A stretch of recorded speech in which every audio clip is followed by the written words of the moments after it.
But when the U.S. military, when they went to another country, when they moved to invaded Afghanistan, they gave themselves a very sounds righteous reasons. We went there because it's a war on terror. We went there to build their nation, to liberate their people. What do you make of that?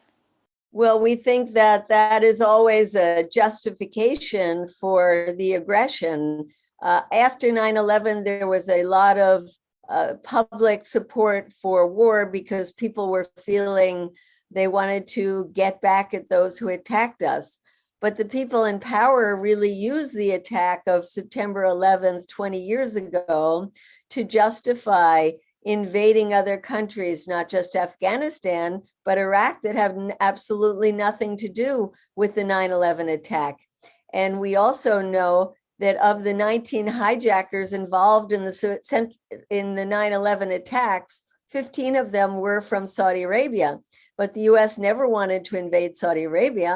On the contrary, our government sells billions of dollars in weapons to Saudi Arabia that uses those weapons to kill and hurt people in neighboring Yemen. So we know that it really is not true that the US goes in to liberate other people. The US goes in to try to take over nations, install US-friendly governments, use their resources, but not to liberate people. If after 20 years in Afghanistan, you see that the people are among the poorest in the world, and you see that they don't even have decent infrastructure. We didn't even do that in 20 years. Majority of the people don't even have electricity. You can see that the US is not going there to help people. You are one of the co-founders of CODEPINK. And when you guys started this organization back in 2002, it was because you want to oppose US wars on Iraq. And then over all these years, you guys also been standing with people from Venezuela, Cuba, Iran, against America's sanctions and wars towards those countries. It's definitely not an easy job when the government is warmongering, like a lot of politicians is very warmongering.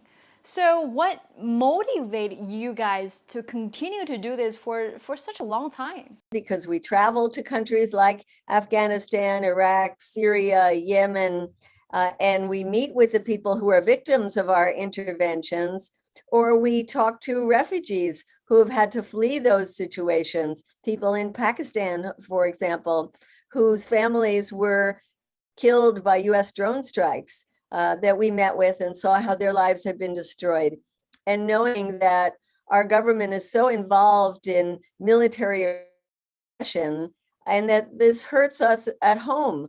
When I see people unhoused in the United States, when I know that many of my friends don't even have health care, when I have young friends who are students who have tens of thousands of dollars in debt, then I realize how much we are taking the money that should be going to these positive things and instead putting it into a war machine that just kills and maims and destroys. We feel like our country is a big bully that is using its high tech and its wealth to impose its will, or try to, because obviously we don't win in these wars, but tries to do that. And it reflects terribly on us as a people. A lot of our policies are being dictated by companies that make these huge profits from war and death and destruction.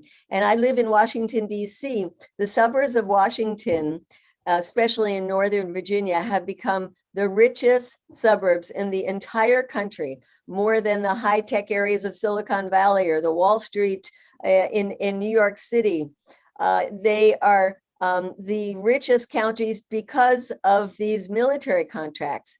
The military has so much money, billions and billions of dollars every year, that go to these companies that make weapons and have contracts with the Pentagon. And they're the ones who really get rich off of this. And that's not the way we want to see our tax dollars invested.